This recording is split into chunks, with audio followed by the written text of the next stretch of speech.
ஸ்தோத்திரம். கர்த்தருக்கு மகிமை உண்டாவதாக. மீண்டும் அநேக நாட்கள் பின்பாக இந்த கான்பரன்ஸ் கால் மூலமாக உங்களை யாவரும் சந்திப்பதில் மிகுந்த மகிழ்ச்சி அடைகிறேன். இந்த நாளுக்குண்டான சகல ஆசீர்வாதத்தினால நன்மையினால தேவன் தாமே ஒவ்வொரு நிரப்புவாராக. இந்த நாளிலே தேவனுடைய வார்த்தைக்குள்ள நாம் கடந்து செல்வோம். ஒன்று யோவான் 1 அதிகாரத்தினுடைய 7 வசனத்தினுடைய பிற்பகுதியை நம்ம வாசிக்க கேட்போம். ஒன்று யோவான் 1 அதிகாரம் 7 வசனம் பிற்பகுதி. இயேசு கிறிஸ்துவின் ரத்தத்தினாலே பாவங்களையும் நீக்கி நம்மை சுத்திகரிக்கும்.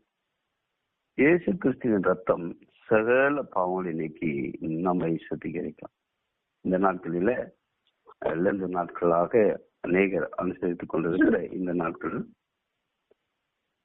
ஆண்டவருடைய ரத்தம் நமக்காக சிந்தப்படவில்லை என்றால் நமக்கு பாவ மன்னிப்பு நிச்சயம் நமக்கு இல்லை. பாவம் மன்னிப்பு இல்லை.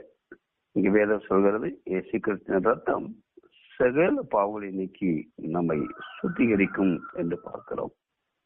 ஆண்டவராகிய இயேசு கிறிஸ்து நமக்காக கல்வாரி சிலுவையில உலகத்தின் மத்திய பகுதியாகிய பாலஸ்தீன தேசத்துல அங்க இருக்கிறதால இந்த கொல்கத்தா என்கிற மலையிலே நமக்காக ஆண்டவராகிய இயேசு கிறிஸ்து அடிக்கப்பட்டார். நாம் நன்கு அறிந்ததான வேத வார்த்தையை 53வது இசையாவில் 5வது வசனம் சொல், நம்முடைய மீறுதல் நிமித்தம் அவர் காயப்பட்டு நம்முடைய அக்கிரமங்களின் நிமித்தம் அவர் நொறுக்கப்பட்டார், நமக்கு சமாதானத்தை உண்டு பண்ணும் ஆக்கினை அவர் மேல் வந்தது, அவருடைய தலைமுகளால் குணமாகிறோம் என்று பார்க்கிறோம். நம்முடைய மீறுதல்கள் அதன் நிமித்தம் ஆண்டவர் இயேசு கிறிஸ்து காயப்பட்டார். நம்முடைய அக்கிரமங்களின் நிமித்தம் இயேசு கிறிஸ்து நொறுக்கப்பட்டார். காரணம், நமக்கு சமாதானத்தை உண்டு பண்ணுகிற ஒரு பிரதிபலனாக நமக்கு சமாதானத்தை உண்டாக்க வேண்டும் என்று சொன்னால் ஆண்டவர் இயேசு கிறிஸ்து சிலுவையிலே அடிக்கப்பட வேண்டும் என்கிறதான் பிதாவினுடைய சித்தமாய் காணப்படுகிறது. எனவேதான் கெத்செமனே தோட்டத்திலே இயேசு ஆனவர் செபிக்கிற பொழுது, பிதாவே இந்த பாத்திரத்தை நிகழ்த்து நீங்க கூடுமானால் நீங்கும்படி செய்யும் என்று ஜெபிக்கிறார். பிற்பாடு மீண்டும் வந்து ஜெபிக்கிறான், பிதாவே இந்த பாத்திரம் என்னை விட்டு நீங்க கூடுமானால் நீங்கும்படி செய்யும், ஆனால் என் சித்தம் அல்ல உம்முடைய சித்தத்தின்படி ஆக கடவுள் என்று ஜெபிக்கிறார். எனவே அவருடைய சித்த பிதாவாகிய தேவனுடைய சித்தத்தின்படி தன்னுடைய குமாரனாகிய கிறிஸ்து நமக்காக சிலுவையிலே அடிக்கப்பட வேண்டும் என்கிறதான் பிதாவுடைய திட்டம். காரணம், எல்லா ஜனங்களும் பாவம் செய்து ஏகமாய் கெட்டு வழிகளை போலார்கள் என்று வேதத்தை நாம் வாசிக்கிறோம். எனவேதான் இயேசு கிறிஸ்துடைய ரத்தம் நமக்காக அவசியம் சிந்தப்பட வேண்டிய ஒரு அவசியமான ஒரு காரியமாய் காணப்பட்டது. அது சிலுவையின் வழியாக சிந்தப்படுகிற கிறிஸ்துவின் இந்த ரத்தம் சிந்தப்படுகிற ஒரு வழியாய் காணப்பட்டது. கண்பானவர்களே, இந்த ரத்தம் நமக்காக சிந்தப்பட்ட ரத்தம், ஒரு பரிசுத்தம் உள்ளதான ஒரு ரத்தம், தூய்மையான ஒரு ரத்தம். எனவேதான் இப்ரேயர் 10 அதிகாரம் 10 வாசிக்க முடியும். இயேசு கிறிஸ்துவனுடைய சரீரம் ஒரே தரம் பலியிடப்பட்டதினாலே அந்த சித்தத்தின்படி நாம் பரிசுத்தமாக்கப்பட்டிருக்கிறோம் என்று சொல்கிறார். இயேசு கிறிஸ்துவனுடைய சரீரம் ஒரே தரம் பலியிடப்பட்டதினாலே சிலுவையில நம்முடைய பாவங்களுக்காக, நாம் வாசித்தபடி மீறுதலுக்காக, அக்கிரமங்களுக்காக ஆண்டவராகிய இயேசு கிறிஸ்து நொறுக்கப்பட்டதன் நிமித்தம் அந்த சித்தம் நாம் பரிசுத்தமாக்கப்பட்டிருக்கிறோம். அவருடைய சித்தத்தின்படி பரிசுத்தமாக்கப்பட அவருடைய ரத்தம் சிந்தப்பட ஏதுவானதாய் காணப்பட்டது. அந்த ரத்தம் இன்றைக்கும் நமக்காக பிதாவினிடத்துல பரிந்து பேசுகிற ஒரு ரத்தமாய் காணப்படுகிறது. நமக்காக ஒவ்வொரு நாளும் நம்முடைய குற்றங்களுக்காக, மீறுதலுக்காக பிதாவினிடத்துல அவர் பரிந்து பேசிக் கொண்டிருக்கிறார். எனவே இந்த ரத்தம் நம்மை எதுக்காக சொன்னா, அதே எபிரேயர் 10:19 வாசிக்க முடியும். அவைய சகோதரரே, நாம் பரிசுத்த ஸ்தலத்தில் பிரவேசிப்பதற்கு இயேசுவானவர் தமது மாம்ச திரையின் வழியாய் புதிதும் ஜீவனமான மார்க்கத்தை நமக்கு கொண்டு போனார் என்று பார்க்கிறோம். பரிசுத்த ஸ்தலத்துல பிரவேசிப்பதற்கு இயேசுவானவர் தம்முடைய மாம்சம் ஆகிய தூய்மையான என்னுடைய சரீரத்தை சிலுவையிலே அறையும்படி ஒப்பு கொடுத்தார். ஏன்?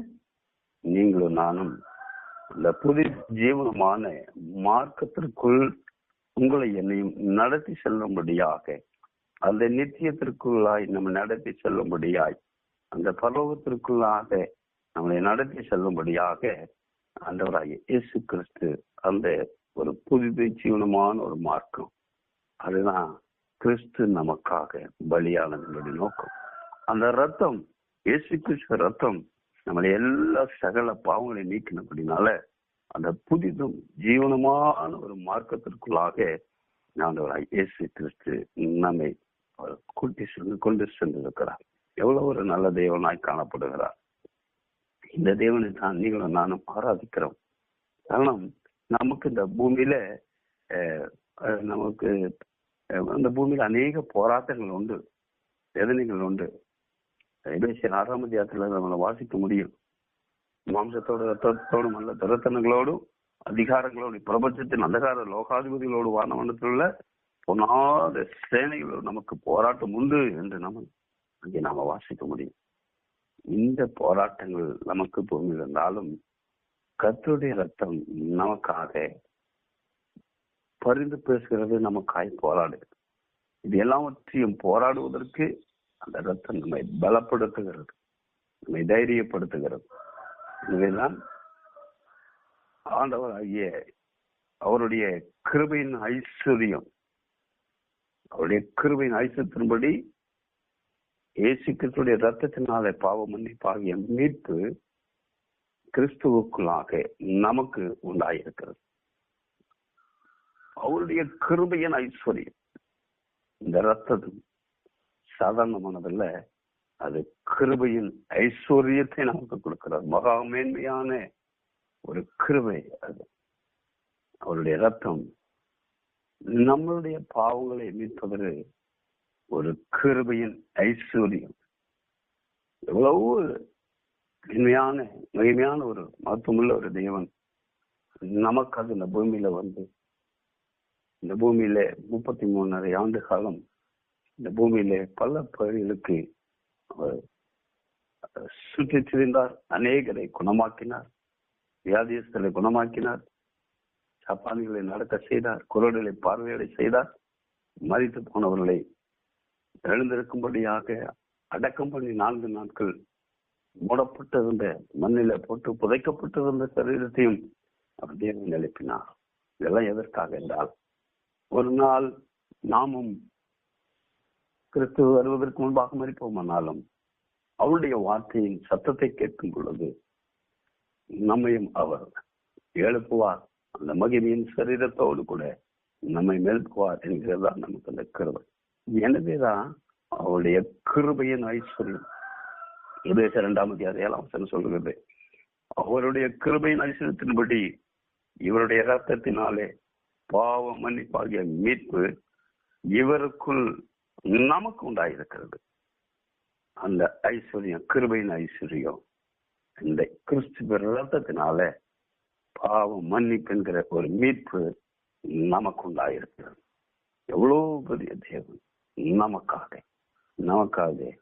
நம்முடைய அக்கிரமங்களுக்காக, மீறுதலுக்காக, பாவங்களுக்காக, சாபங்களுக்காக அவர் சிலுவையில ஒப்பு கொடுத்து அடிக்கப்பட்டார், நொறுக்கப்பட்டார், துப்பப்பட்டார், ஏளனப்படுத்தப்பட்டார், மிகவும் நிந்தைக்கும் அவமானத்திற்குள்ளமாக்கப்பட்டார்.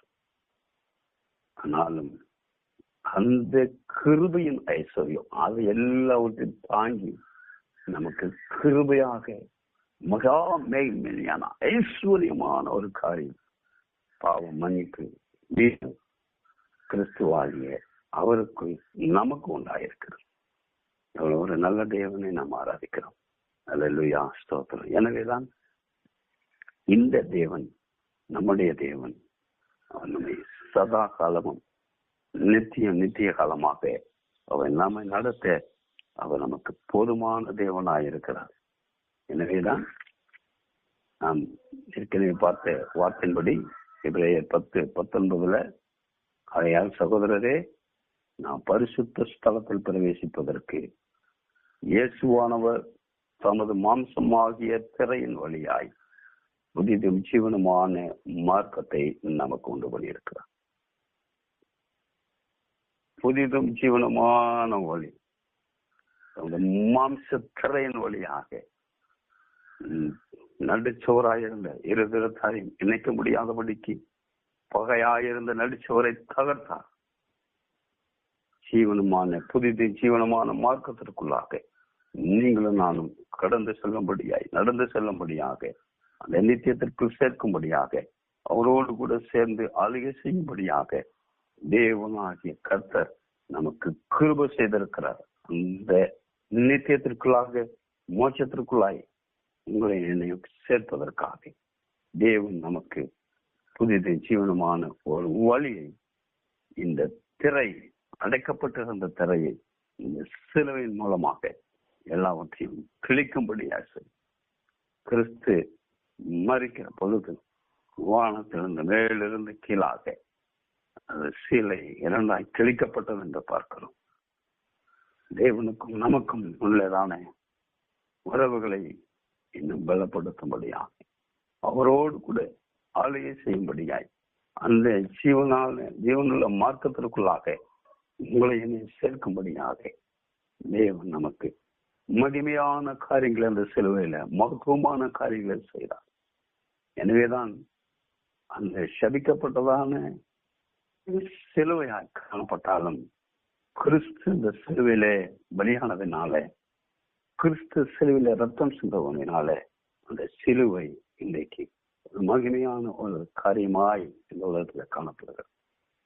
எனவே அதேதான் நாமும் குற்றமுள்ளவர்களாக பாவமுள்ளவர்களாக இருந்த நம்மை அந்த கிறிஸ்துவ ரத்தம் நமக்காக சிந்தப்பட்டபடினால நம்மையும் ஒரு மகிமையான ஒரு சரீரமாக, மகிமையான ஒரு மகிமையான ஒரு கிருபை நமக்கு தருகிறார்.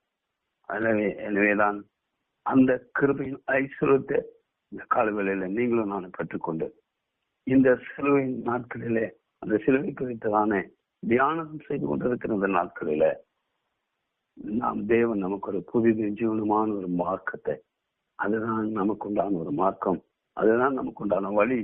எனவே இயேசு சொல்றார், நானே வழியும் சத்தியம் ஜீவனமாய் இருக்கிறேன். அந்த ஜீவனுக்குள்ளாய் இருக்கிறவங்க தான் அந்த சத்தியத்தின்படி அந்த வழியில நடக்கிறவர்கள் நித்தியத்திற்குள்ளாக ஜீவனுக்குள்ளாக நித்திய காலமாய் ஜீவனுள்ள அவரோடு கூட ஆளுகை செய்வதற்கு தேவன் நமக்கு உதவி செய்திருக்கிறார். இந்த சிலுவையின் மூலமாய் சிந்தப்பட்ட இயேசு கிறிஸ்து ரத்தம் நமக்கு மீட்பை உண்டாக்கி இருக்கிறது, அந்த ஐஸ்வர்யத்தை உண்டாக்கி இருக்கிறது, அதுக்கு நமக்கு ஒரு மகிமையை உண்டாக்கி இருக்கிறது. எனவே இந்த கிருபையின் ஐஸ்வர்யமாகிய இந்த மீட்பை தேவன் நமக்கு கொடுத்தபடினால தொடர்ந்து நாம் அவருக்காக ஓடுவோம், அவருக்காக செயல்படுவோம், கொடுப்போம். அந்த சத்தியத்தை அநேகருக்கு பயனளிக்க தேவன் நமக்கு கிருபை செய்வாராக. எனவே இந்த வார்த்தை இன்னும் நம்மை இந்த சிலுவையில இன்னும் அதிகமாயோடு கூட ஆளுகை செய்வதற்கு அன்னை தினமும் இந்த சிலுவையை நாமும் எடுத்துக்கொண்டு நடக்கணும் தான் அந்த வேதம் சொல்ற முக்கியமான காரியம். அவர் சுமந்தது போல நாமும் மனதிலும் நமக்கு கொடுக்கப்பட்ட இந்த வேதத்தை நான் சுமந்து அநேகரை நம்ம எப்படி மீட்பை கொண்டு பண்ணது போல நாமும் அவர் பாவத்திலிருந்து, சாபங்களிலிருந்து, வியாதிகளிலிருந்து கிறிஸ்து நமக்கு கொடுக்கப்பட்ட அதிகாரத்தின்படி அவர்களையும் நம்ம நடத்தி அந்த புதிதும் ஜீவனமான மார்க்கத்திற்குள்ளாக அவர்களை நாமும் வழிநடத்த தேவன் நமக்கு கிருபை செய்வாராக. தேவன் தாமே ஆசீர்வதிப்பாராக. ஆமென்.